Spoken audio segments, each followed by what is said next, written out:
नमस्कार दोस्तों, स्वागत है आपका हमारे YouTube चैनल जीके ट्रैकर पे। देखिए फ्रेंड, आज के वीडियो में हम बात करेंगे जो हमारी एक सीरीज़ है Uttarakhand GK book wise MCQ series, जिसमें हम उत्तराखंड की इम्पोर्टेंट किताबों को एमसीक्यू के रूप में यहाँ पे कवर कर रहे हैं। हम इसके अंदर बलोदी जी की पुस्तक को पूरा कवर कर चुके हैं, अजय सिंह रावत जी की पूरी किताब को हम एमसीक्यू के रूप में कवर कर चुके हैं और अब हम धामी जी की पुस्तक को कवर कर रहे थे। 70 से ज़्यादा क्लासेस हम इसमें कवर कर चुके हैं। आज हम इस सीरीज़ की 72वीं क्लास यहाँ पे कवर करेंगे। जैसे मैंने आपको कहा था कि उत्तराखंड के लिए जो हमारी सीरीज़ चल रही है, बेसिक सीरीज़ जो है बुक वाइज सीरीज़, उनको कंटिन्यू करेंगे। तो धामी जी वाली सीरीज़ और हिमांशु कफटिया वाली जो सीरीज़ है, दोनों हमारी कंटिन्यू चलती रहेंगी एमसीक्यू के फॉर्म में। परीक्षा वाणी की जो थ्योरी वाली सीरीज़ थी उसको दोबारा से बहुत जल्द कंटिन्यू करेंगे और साथ में उत्तराखंड के रैंडम क्वेश्चंस को लेकर, इंपॉर्टेंट क्वेश्चंस को लेकर, एडवांस्ड क्वेश्चन को लेकर के जो हमारी सीरीज़ चलती है, उसमें हम कटौच जी की पुस्तक जो है, यशवंत सिंह कटौच जी की पुस्तक, बलिदत्त पांडे जी की पुस्तक, बीएस नेगी जी की पुस्तक, वहाँ से इंपॉर्टेंट क्वेश्चंस को भी कवर करेंगे। उसकी भी बहुत जल्द जो सीरीज़ हमारी थी उसको कंटिन्यू करेंगे, एडवांस्ड एमसीक्यू वाली सीरीज़ को। अगर आपने हमारी इससे पहले की वीडियोस को नहीं देखा है तो प्लेलिस्ट के माध्यम से आप उनको कवर कर सकते हैं। आज के वीडियो में वहीं से आगे कंटिन्यू चलेंगे जहां हमने लास्ट वीडियो में छोड़ा था। लास्ट वीडियो में हमने कुमाऊनी भाषा के बारे में बात करी थी। आज हम गढ़वाली भाषा से जुड़े इंपॉर्टेंट सवालों को देखेंगे। तो चलिए दोस्तों, आज के वीडियो को शुरू करते हैं। आज का हमारा पहला सवाल है, मैक्स मुलर ने अपनी पुस्तक साइंस ऑफ लैंग्वेज में गढ़वाली को किस भाषा का एक रूप माना है? तो एक किताब है जिसका नाम है साइंस ऑफ लैंग्वेजेस। इस किताब के रचयिता कौन है? इस किताब के रचयिता है मैक्स मुलर। इस किताब में मैक्स मुलर कहता है कि जो गढ़वाली भाषा है यह प्राकृत भाषा का ही एक रूप है। तो मैक्स मुलर ने गढ़वाली को किस भाषा का एक रूप माना है? तो प्राकृत भाषा का। और किस में माना है? तो अपनी किताब साइंस ऑफ लैंग्वेजेस में माना है। ठीक है। जो गढ़वाली है, कुमाऊनी है, इनको किस लिपि में लिखा जाता है? इनको देवनागरी लिपि में लिखा जाता है और इनका विकास किस अपभ्रंश से हुआ है? सोरसेनी अपभ्रंश से ही मानी जाती है। ठीक है।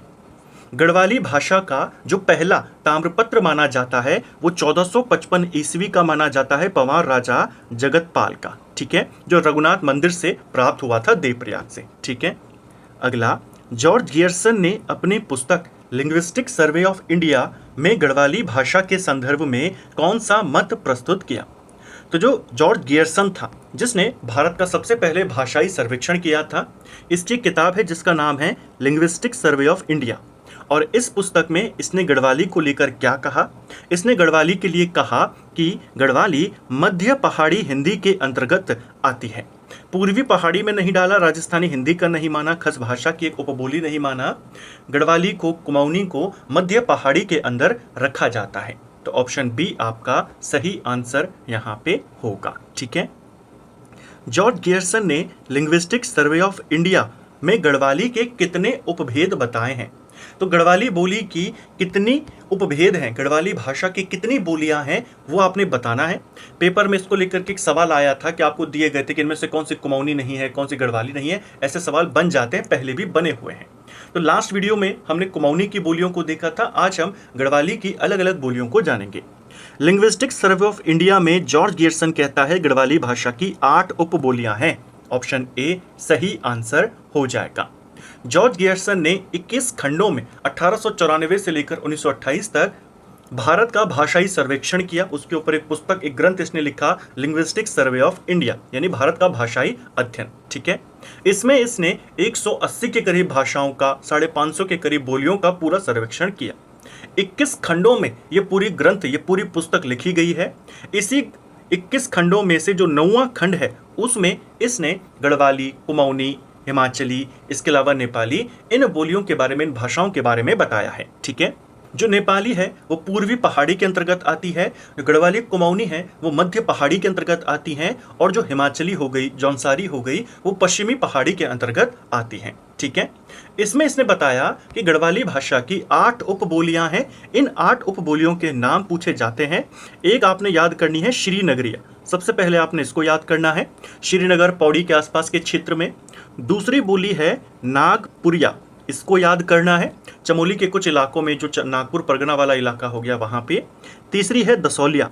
सीधा सवाल बनेगा दसौलिया किसकी एक उपबोली है, गढ़वाली की है, कुमाऊनी की है? तो ये गढ़वाली की है दसौलिया, चमोली का जो दसौली परगना है उसके आसपास के इलाके में। चौथी है बदहाणी। देखिए बदहाणी जो बोली है यह बदहाण क्षेत्र में बोली जाती है। जो मंदाकिनी नदी है और जो हमारी पिंडर नदी है उसके बीच के इलाके को कहा जाता है बदहाण क्षेत्र और वहां पर बोली जाती है बदहाणी। 4 ये हो गई हमारी। इसके बाद आती है 5वीं राठी। ये राठ क्षेत्रों में बोली जाती है। जो पौड़ी के ऊपरी इलाके हैं जहाँ पे राठी जनजाति निवास करती है वहाँ पर बोली जाती है ये बोली। इसके बाद आती है मांझ कुमैया। ये भी किसके अंतर्गत है? गढ़वाली के अंदर है। कुमाऊं और गढ़वाल का मिश्रित रूप इसे माना जाता है। सीमावर्ती इलाके जो हैं गढ़वाल कुमाऊं के वहाँ पर। इसके बाद आती है सलाणी। ये भी किसका एक उपभेद है, उपबोली है गढ़वाली की। टिहरी के सलाण क्षेत्र में बोली जाती है। इसके बाद आती है आखिरी टिहिर याली। तो ये 8 बोलियां हैं गढ़वाली भाषा की। ठीक है, सूची को सूची 2 से यहाँ पर मिलान करना है। एक तरफ प्रमुख क्षेत्र दिए गए हैं, दूसरी तरफ बोली।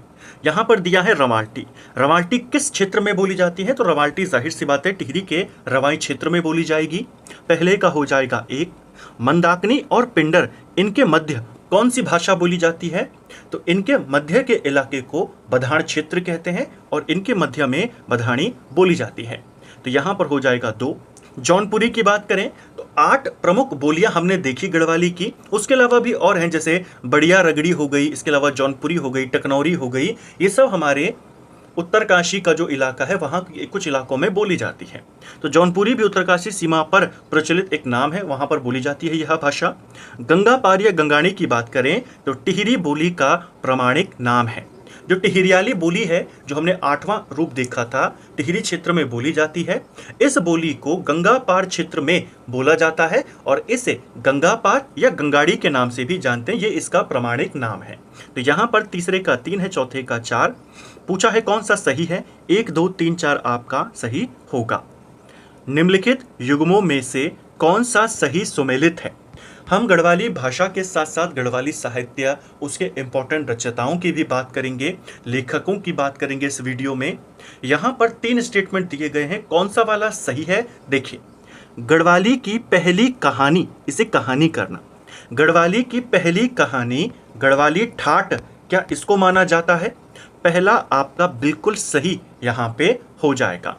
जो गढ़वाली ठाट है ये रचना किसकी है? ये रचना सदानंद कुकरेती की है। सदानंद कुकरेती की यह रचना विशाल कीर्ति जो पत्रिका आती थी उसमें छपी थी। गढ़वाली ठाट 1913 में ये आती है, इसका वर्ष भी याद कर लीजिए। इसे गढ़वाली की पहली कहानी माना जाता है। दूसरा है गढ़वाली का पहला कहानी संग्रह, कहानियों का संग्रह। सिंगल कहानी तो कौन है? गढ़वाली ठाट। कहानियों का संग्रह कौन है?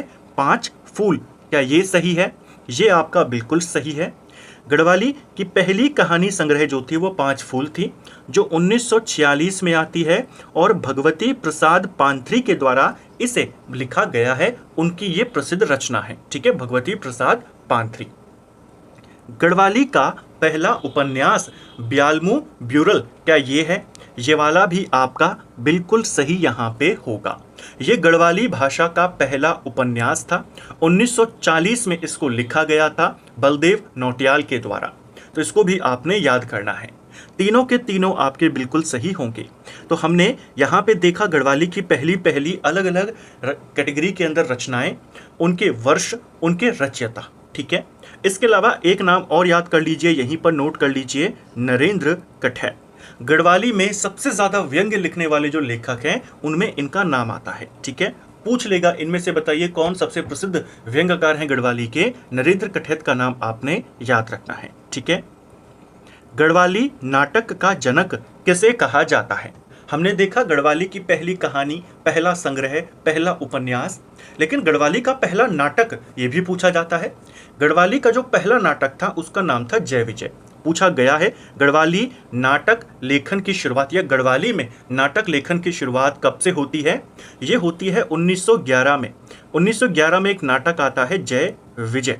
इसे गढ़वाली का पहला नाटक माना जाता है। इसको लिखा था भवानी दत्त थपलियाल ने और भवानी दत्त थपलियाल को गढ़वाली नाटक का जनक माना जाता है। ठीक है, इनका जो दूसरा नाटक है वो भी इंपॉर्टेंट है, वो है भक्त प्रहलाद।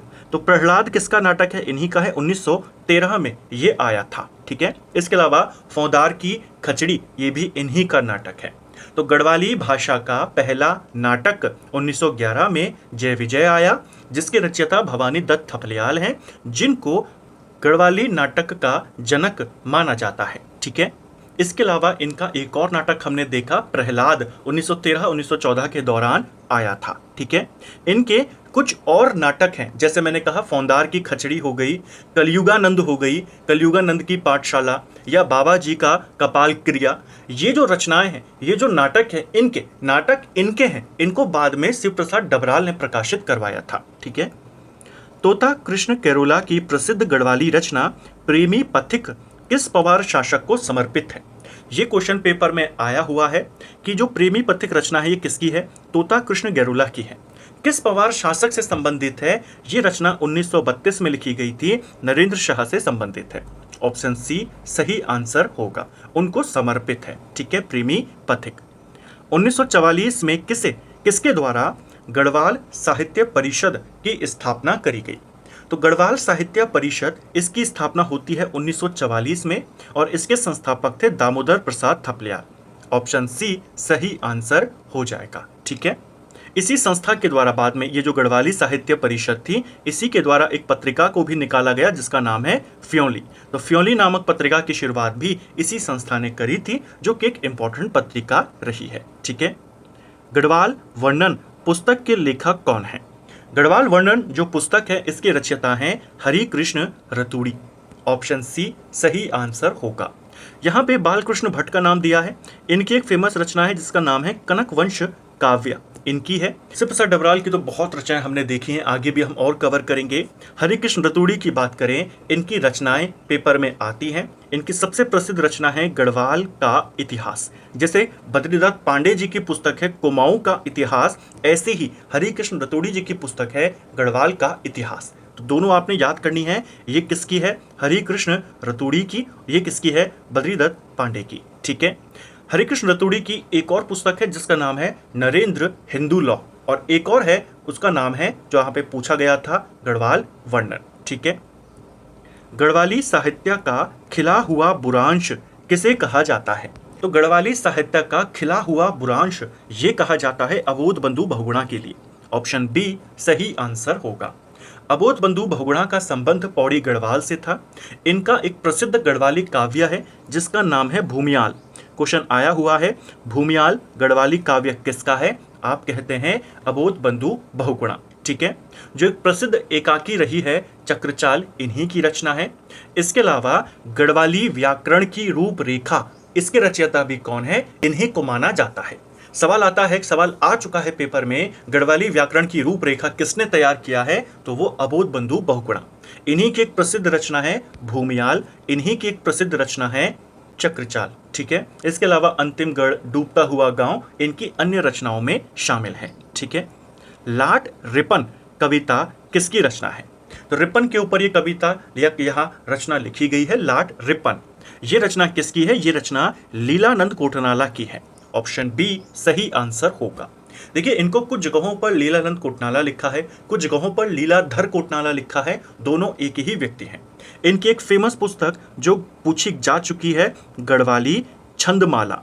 गढ़वाली छंदमाला पुस्तक किसकी है? पेपर में कई बार आई है, लीलानंद या लीलाधर कोटनाला की रचना है। ठीक है, इसके अलावा इनकी गढ़ गीता इनकी रचना है, श्रीपुर लीला इनकी रचना है, लीला प्रेम सागर इन्हीं की रचना है। ठीक है, निम्न रचनाओं के संबंध में कौन सा मिलान गलत है? यहाँ पर आपको एक तरफ लेखकों के नाम है, एक तरफ रचनाएं। चलिए देखते हैं कौन सा वाला गलत है। पहला, तारादत्त गैरोला, इनकी एक रचना है गढ़वाली कवितावली और सदई। ये पेपर में आई थी कि गढ़वाली कविताओं की जो पुस्तक है सदई, ये किसकी रचना है? ये तारादत्त गैरोला की रचना है।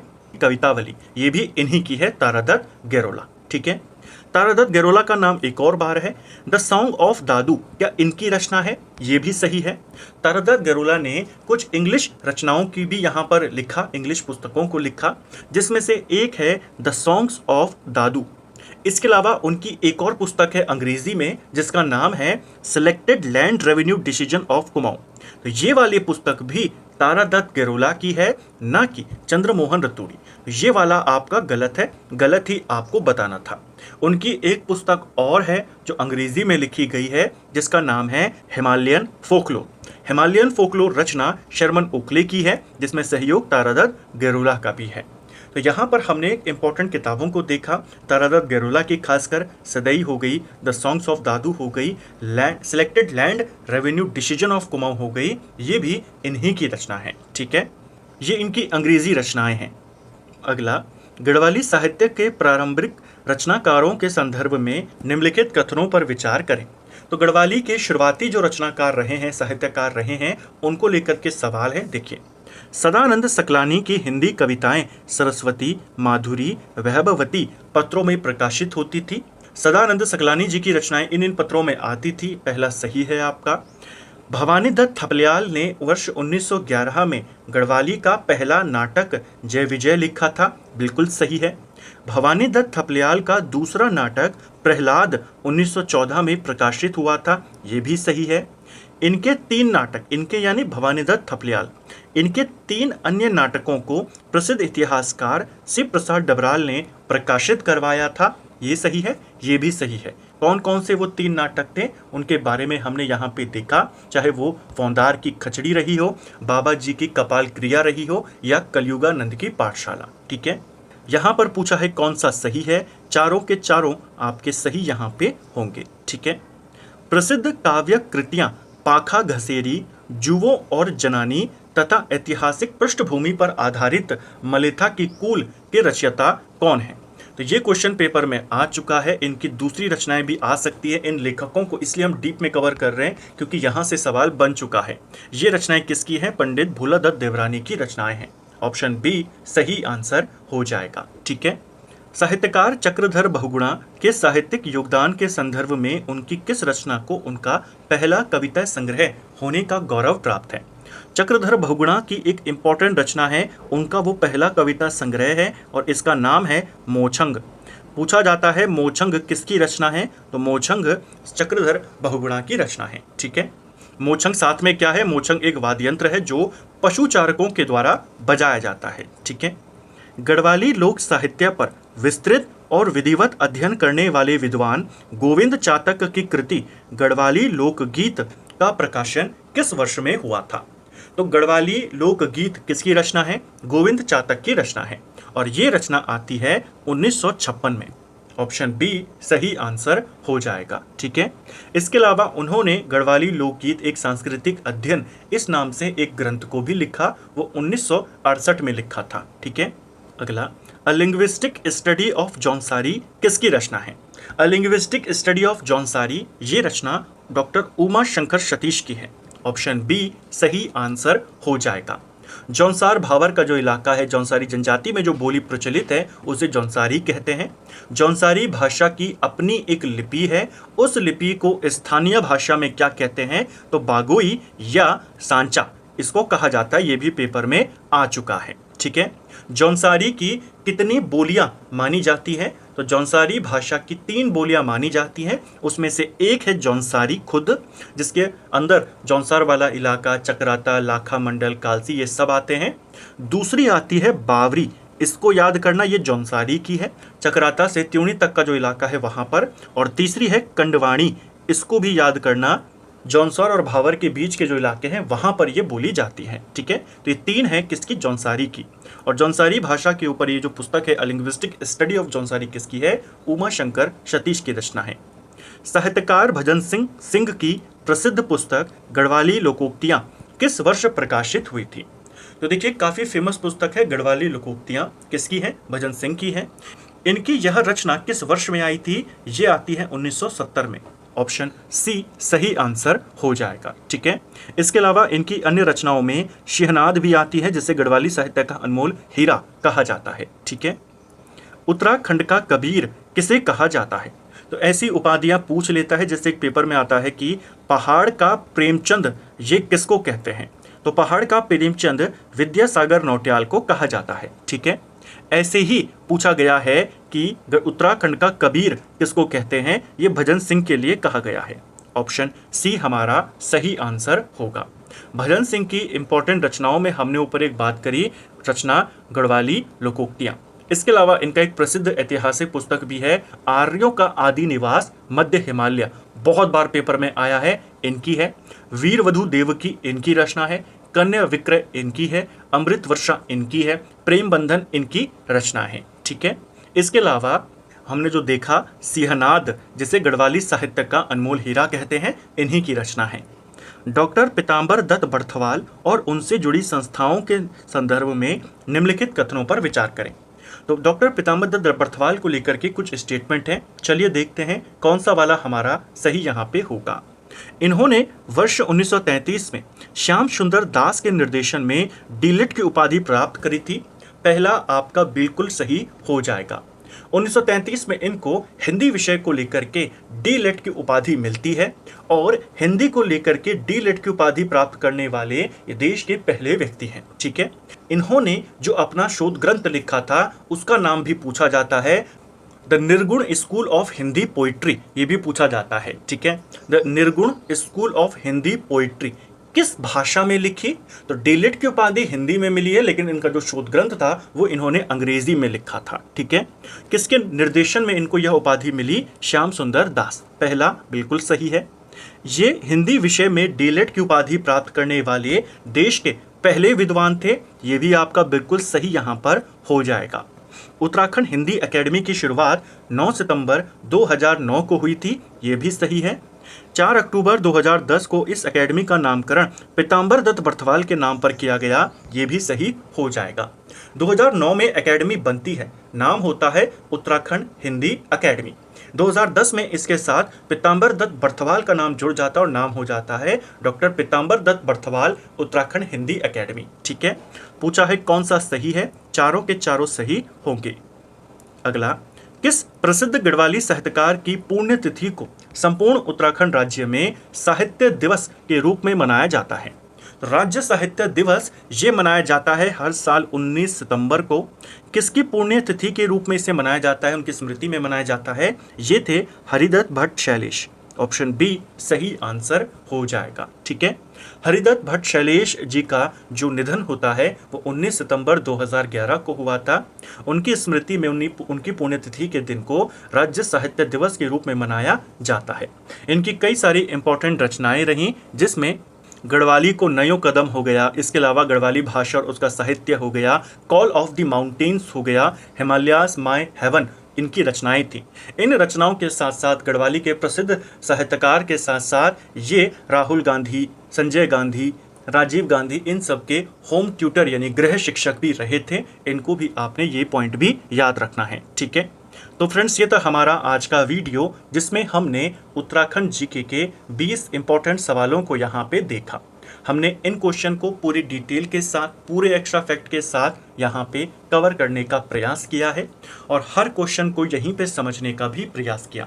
हम कोशिश कर रहे हैं कि हम जितना डीप में जा सकें, क्योंकि बुक वाइज हम चल रहे हैं, हर बुक में लगभग एक जैसी चीज़ें आपको मिलती हैं, तो जितना डीप में हम जा सकें उतना डीप में जाएं, ताकि आप जब एक ही चीज़ को बार बार पढ़ते हैं, अलग अलग पुस्तकों से पढ़ते हैं, अलग अलग तरीके से पढ़ते हैं और कई सारी चीज़ों को एक साथ पढ़ते हैं, तो आपको कई सारे जो कॉन्सेप्ट हैं वो क्लियर होते जाते हैं। उम्मीद करता हूँ आपको आज का वीडियो पसंद आया होगा। अगर आपको ये वीडियो पसंद आई है तो वीडियो को लाइक करें, चैनल पर नए हैं चैनल को सब्सक्राइब करें, अपने दोस्तों के साथ शेयर करें। वीडियो आपको कैसी लगी कमेंट बॉक्स में हमें ज़रूर बताएं। Thank you friends.